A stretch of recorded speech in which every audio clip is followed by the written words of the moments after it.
কসবা কাণ্ডে গ্রেপ্তার ল কলেজের নিরাপত্তারক্ষী, গ্রেপ্তার নিরাপত্তারক্ষী পিনাকি ব্যানার্জি। ঘটনার দিন কলেজেই ছিল ধৃত নিরাপত্তারক্ষী। এই নিরাপত্তারক্ষীকেই গেট খুলতে বলেন নির্যাতিতা। নিরাপত্তারক্ষীকে জিজ্ঞাসাবাদ করছে পুলিশ। নিরাপত্তারক্ষী কেন বেরিয়ে গিয়েছিলেন, কেন গেট খুলে দেননি, গেট খুলে দিলে নির্যাতিতার সঙ্গে এই ধরনের ঘটনা ঘটতো না।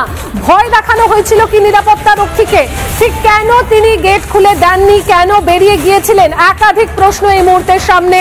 গ্রেপ্তার করা হয়েছে নিরাপত্তারক্ষী পিনাকি ব্যানার্জিকে। পিনাকি ব্যানার্জি নিরাপত্তারক্ষী, তাকে গ্রেপ্তার করা হয়েছে কসবা কাণ্ডে। গ্রেপ্তার ল কলেজের নিরাপত্তারক্ষী, গ্রেপ্তার নিরাপত্তারক্ষী পিনাকি ব্যানার্জি। ঘটনার দিন কলেজেই ছিল ধৃত নিরাপত্তারক্ষী। যখন এই রকম নারকীয় ঘটনা ঘটছে, সে কেন পুলিশকে ফোন করেনি, কেনই বা নির্যাতিতা যখন সাহায্য চাইছিল, গেট খুলে দিতে বলছিল, কেন গেট খুলে দেয়নি ওই নিরাপত্তারক্ষী?